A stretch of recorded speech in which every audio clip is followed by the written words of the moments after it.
This actually is the biggest story of the day, and it may not be treated as such by the American political press at the moment because it's not focusing on the raw politics of the day. The media is focused on the upcoming Republican debate, they're focused on Joe Biden walking the picket lines. This is the biggest story of the day. The Biden administration's Federal Trade Commissioner, Lena Khan, intends to file a lawsuit as soon as today against Amazon.com for antitrust violations. They allege that you all have been trapped into using Amazon Prime. Now, I got to lay out the parameters here of their case.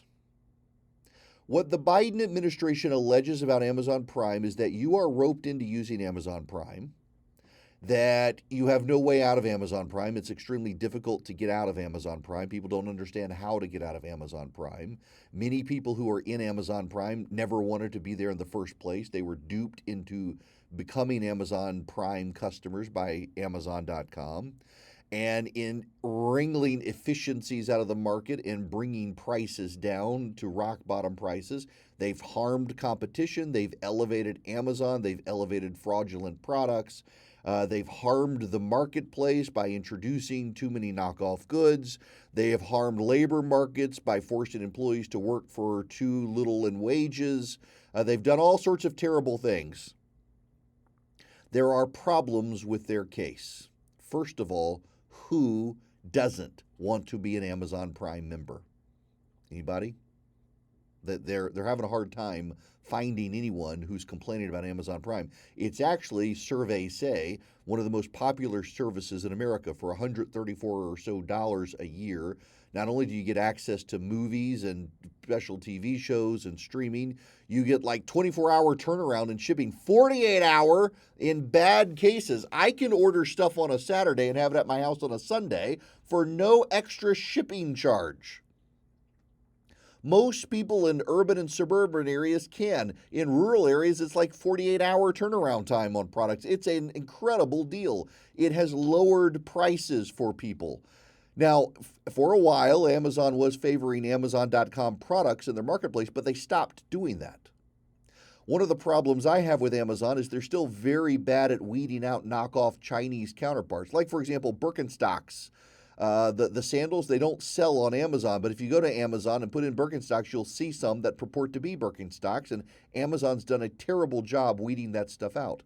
They've only increasingly done it as people have complained and as they knew an antitrust lawsuit was coming. The problem, though, is that under antitrust law in the United States, by and large, if prices are cheap, you have no access to the antitrust laws.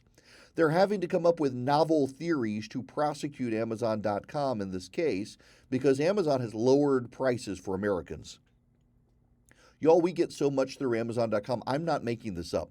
More than once, the UPS delivery guy has stopped at our house to drop off packages, and we didn't have packages that day. He's just so used to stopping all the time at our house because of Amazon, he just stopped.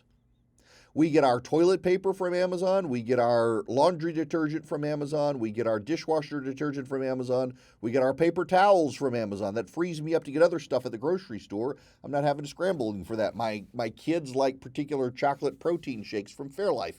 We get those from Amazon.com. My wife likes a protein shake from Amazon, Premier Protein or whatever. Chocolate peanut butter. We used to get them at Sam's Club. Now we just get it at Amazon. They show up. They show up when you need it. They show up regularly. We get all sorts of stuff from Amazon, and it's cheap. You don't have to pay shipping, and it's cheap. Did I mention it's cheap? That's the problem with this case. So what is this case really about? Because they've got to come up with a novel theory to go after Amazon.com. What it's really about, it's a George Soros-backed group that has pushed Lena Khan to do this. She has brought she's an academic. She's brought in a lot of academics and nonprofit people to help her. One of the big criticisms of Biden and Bidenomics has got to be that they have very few people who have worked in the free market advising the Biden administration. The Biden administration has more advisors from the academic and nonprofit realms than even Obama had. And that skews their understanding of the world. They've never had to make a profit. They've never had to balance books. They've never been responsible to shareholders. They don't understand this world. And then they have progressive acolytes who believe that they must advance the labor movement because that's good for the Democratic Party. They fund the labor movement. The labor movement funds the Democratic Party. So they're not actually concerned with low prices. If anything, they want higher prices. They want higher prices. They want higher wages for labor activists, and they want higher consumer prices. What you have to understand what's going on here, they won't say this publicly because it directly undermines their case, but it's the God's honest truth. This is about climate change. And you're wondering, how is suing Amazon to shut down Amazon Prime about climate change? Keep in mind, the core component of their case is that Amazon ropes you into Amazon Prime and then makes it too difficult for you to cancel. If I want to cancel my subscription to the Wall Street Journal or the New York Times, I have to call a phone number, sit on hold, have a representative try to convince me not to cancel, and then see if they actually cancel my account. With Amazon, you go into your account, you click the Amazon Prime tab, and up top to the right, you'll see alter membership. You can get a better package, a cheaper package, cancel your package, pause your package. It's very easy. It takes 3 clicks to cancel your Amazon Prime account. And the FTC says that's too burdensome, too cumbersome, too confusing. Is it really about that? No, it's climate. It's climate change. See, here's what's happening. Amazon moves a lot of stuff around the country and the world. They do it very efficiently. They do it very quickly. But in so doing, they've generated a larger consumerist society. A consumerist society is a society that consumes a great deal. And with that great deal comes the cardboard boxes and comes the little plastic bubble wrap packages that Amazon puts in stuff. And that's bad for the environment.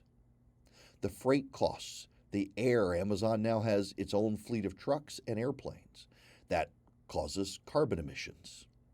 A consumer society where things are readily available, quickly available, and cheap is a society that's bad for the environment. So the Biden administration has decided that they're going to launch an antitrust case against Amazon. They're going to spin it as being about Amazon Prime being a burden that people can't get out of. They don't really have any consumers who complain other than a progressive activist who complains because he's a progressive activist. What it's really about is to drive up your costs. If they can alter Amazon Prime, if they can add burdens to Amazon and labor costs to Amazon, Amazon raises its prices. If Amazon raises its prices and curtails 24 to 48 hour turnaround delivery time, you're less likely to use Amazon.com. You're more likely to shop local and pay higher prices, which in turn curtails your willingness to spend and curtails your amount of money to spend, which in turn helps the environment. If you're shopping local and presumably you're in an urban area, which means you're probably using public transportation in their mind, whether you are or not, you're not using your fossil fuel burning car. And if you are, you're not going that far. You're not going nearly as far as Amazon is to bring the truck to your house from a shipping container facility somewhere. This is all about a backdoor into the climate change fight.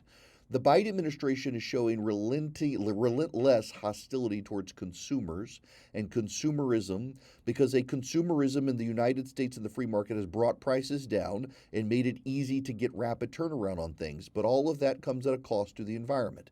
If you drive up costs, people consume less. If people consume less, less stuff is made. If less stuff is made, less stuff is shipped. If less stuff is shipped, it's all better for the environment. That's why they're going after Amazon.com. The same reason they're coming after your stove, the same reason they're coming after your water heater, the same reason they're coming after your car, the same reason they're coming after your light bulb. It's all about consumerism and the climate. They want to raise prices. They want to raise your cost of living. They want to make life more costly for you. They want to make life more difficult for you. They want to inconvenience you because in that inconvenience, they can force you to curb and change your behaviors. And if you curb and change your behaviors because you don't have access anymore to 24-hour turnaround of cheap products from Amazon.com, you have to think and be more deliberate. They think you will then start choosing things better for the environment. And your lack of consumerism, your lack of purchases will clean the climate. It's all about climate change. All of this is. It is a backdoor approach to fighting for climate change, driving up your costs, making it more expensive and burdensome for you to get products you want that might force you to rethink getting those products. Is it really worth the hassle? Is it really worth the hassle for me to drive somewhere to get this product since I can't get it on Amazon.com? Is the product still worth it because I can't readily get it delivered to my door? Is it worth doing? These sorts of consumer choices. They don't believe in the free market. They believe in Bidenomics. And Bidenomics is about driving up your costs, making life more inconvenient, driving up the costs of businesses, making businesses have to rethink how they conduct their business, all so they can save the planet. They're not interested in saving you money. They're not interested in improving your life. If anything, they're interested in degrading your life because they think Mother Earth must take precedence over the rest of us. That's what this entire FTC lawsuit to shut down Amazon Prime is actually about.